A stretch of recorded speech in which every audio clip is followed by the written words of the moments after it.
A economia de uma forma simples, clara e leve. Economia Descomplicada. Editora adjunta de atualidades e de economia de O Tempo, Cíntia Oliveira. Tudo bem, Cíntia? Tudo jóia, Adriana. Oi para você e para os ouvintes. Pois é, hoje abrindo, o nosso jornal falando sobre a taxa Selic, que é realmente a grande notícia do dia, conforme o esperado, conforme já expectativas e como a gente já adiantou. Copom confirmou essa redução, em 0,5% da taxa Selic. Sim, foi uma decisão unânime. Os 9 membros do Comitê de Política Monetária do Banco Central decidiram pela redução de 0,5%, chegando agora a 12,75% a taxa Selic, 0,5% já havia sido a redução da reunião passada, no mês passado, E todo o mercado já esperava por isso. Tinha gente que pressionava, que achava que poderia ser 0,75%, mas eles ficaram na medida do tradicional. Não vamos arriscar. 0,5% tá de bom tamanho. Assim, isso é comemorado por diferentes setores, mas tanto o setor de serviços quanto o setor da indústria, acho que poderia ter sido melhor, esse corte. A FIENG emitiu uma nota dizendo que fica feliz com a redução da taxa Selic, mas acho que tem que ser um pouco mais ousado nessa redução, já que o país demanda por um aumento de crédito, por uma melhora no acesso ao crédito, para que as pessoas possam comprar e fazer a economia girar, Então quer dizer que tem espaço para mais reduções nas próximas reuniões do Copom? Sim, porque a inflação está razoavelmente controlada, O IPCA acumulado nos últimos 12 meses é de 4,61%. E o que acontece? A projeção para o ano, de acordo com o Boletim Focus do Banco Central, é de uma inflação de 4,86%. Ou seja, está uma inflação abaixo da projeção para o ano. E lembrando que ao longo do ano, essa projeção foi caindo. No início do ano se projetava uma inflação de 6%. E agora já se projeta de 4,86% para o ano. Então, conforme o governo vai dando sinais de que consegue controlar a inflação, maior é a margem que você tem para reduzir a taxa de juros, que, vamos lembrar sempre, é a mais alta do mundo. É o que a gente chama de juros nominais, que você faz uma comparação ali com a inflação. Normalmente no mundo, a taxa de juros ela está ali compatível com a inflação.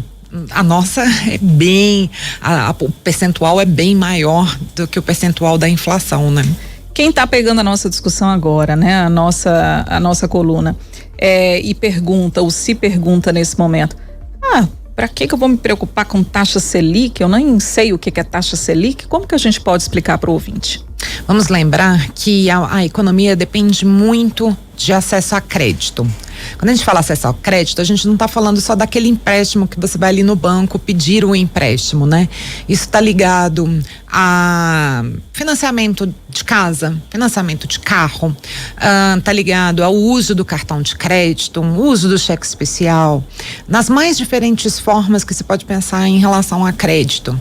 E também relacionado a investimento, Porque o investimento no tesouro está ligado a essa taxa, a renda fixa está ligada a essa taxa. Então tem várias coisas no nosso cotidiano que são ligadas à taxa Selic. Mas aí você fala assim, mas o banco me cobra muito mais do que isso. Claro, gente, isso é uma taxa de referência, é a taxa básica de juros, ela é uma referência. O banco leva em conta outras coisas, como o custo dele para existir, para funcionar, ele leva em conta a taxa de inadimplência e entre outros fatores. Não posso dizer se eles são excessivos ou não, porque não tô lá dentro para ver as contas, mas que parece mesmo, né? Para quem paga, principalmente. Pra quem paga. Cíntia. Parece Agora, muito. algumas questões a gente pegando o comunicado, e com certeza a gente vai aos poucos desmembrando, né, e desdobrando as discussões, mas a primeira coisa, algo que você citou logo no início da sua entrada, foi uma decisão unânime. Só lembrando que em agosto não foi. Não foi bem apertada a decisão da vez passada, né? Foram 5 que decidiram por uma redução de 0,5% e os outros 4 por uma redução de 25%. Então agora parece que o pensamento está mais unido, né? Tá mais unificado. Unido, e com certeza. E aí eu acho que porque já fica mais direcionado que caminho que deve ter, né? E uma coisa mais afinada entre política monetária, entre demanda do governo, demanda do mercado. Acho que está todo mundo finalmente falando a mesma língua. Lembrando que nós ficamos um ano com a taxa de 13,75%. Altíssima, né? Eu ficava assim, gente, quem que consegue comprar imóvel, comprar carro? Quem que consegue fazer uma aquisição grande neste momento? Acho que agora ainda está caro pra gente comprar um bem. Mas a gente já consegue fazer um planejamento.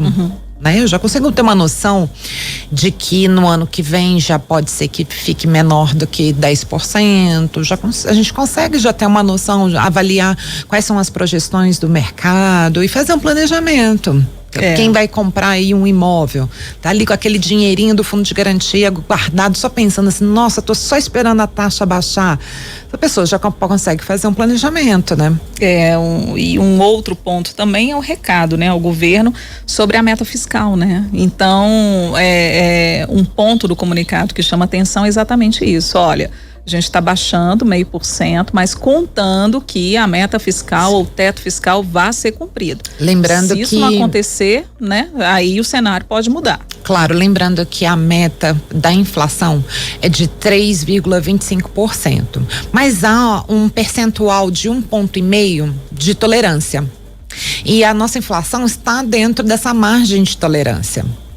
Então, essa margem de tolerância é 3,25%, mais 1,5% vai para 4,75%.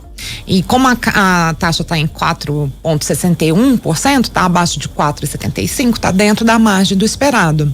Então a gente pode dizer, é uma inflação controlada. Lembrando, por que ela está tão controlada? Especialmente porque o valor dos alimentos vem caindo ao longo do ano, né?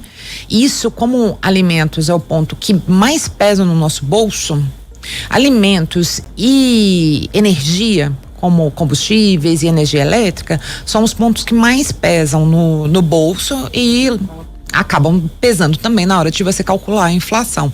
Com os alimentos em queda, a gente pode respirar mais aliviado, né? Para fechar nossa economia descomplicada, sobre essa decisão norte-americana, né, do banco Fed. Do Banco Central americano, mantendo a taxa de juros entre 5,25% e 5,5%. Isso. Ao ano. De que forma que isso impacta a nossa economia? Por que a gente tem que prestar atenção lá também? O Copom, quando eles explicam, os 9 membros explicam a decisão, lá no início, no primeiro parágrafo, eles falam que eles estão atentos a essas mudanças de juros nos Estados Unidos. Há um processo de elevação, mas vai e volta. Eles usam até esse termo, ambiente externo. Eu trouxe aqui, encontra-se incerto. Isso. O que acontece? O Fed decidiu neste momento manter a taxa, mas na reunião anterior do Fed eles tinham aumentado. E aí na anterior já tinham mantido. Então eles ficam nessa, assim, aumenta um pouquinho, aumenta um pouquinho e para. E aí eles ficam atentos a essa movimentação nos Estados Unidos, porque a inflação lá está muito alta. E essa inflação muito alta acaba provocando, né, esse aumento dos juros por lá. Por que isso influencia a nossa vida? Porque os investidores vão onde os juros estão mais altos. Porque onde o juro está mais alto, o investimento tem uma rentabilidade melhor. A gente sabe, todo mundo que tem um dinheirinho na renda fixa sabe disso.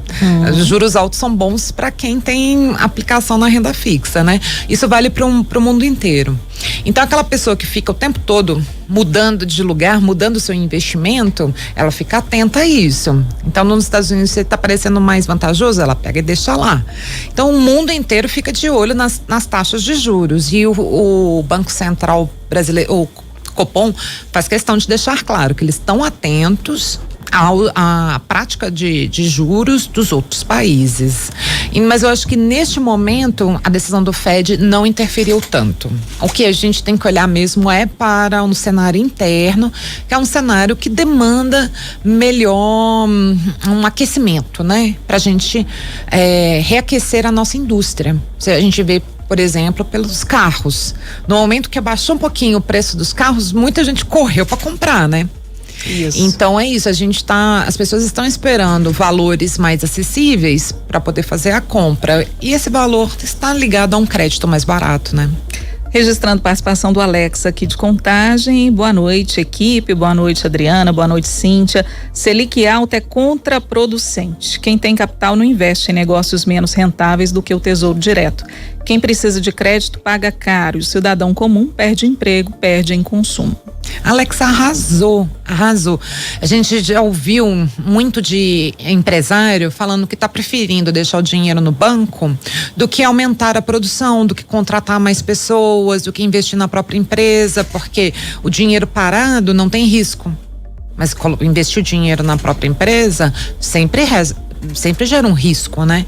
Então é importante o crédito mais acessível para que os empresários fiquem mais estimulados a investir nas suas empresas e, consequentemente, vai contratar gente, né? Vai oferecer mais produtos no mercado, fazendo, às vezes, os preços ficarem mais baixos. A gente precisa movimentar a economia. Muito bem. Cíntia Oliveira, editora adjunta de atualidades e de economia de O Tempo, a gente destrinchou aqui para vocês a decisão do Banco Central, do Copom, aliás, né, do Comitê de Política Monetária, com essa redução já esperada, né, de 0,5% na taxa Selic, a taxa agora valendo 12,75%. Ô, Cíntia, obrigada, viu? Obrigada, Adriana. Um abraço para você e para os ouvintes.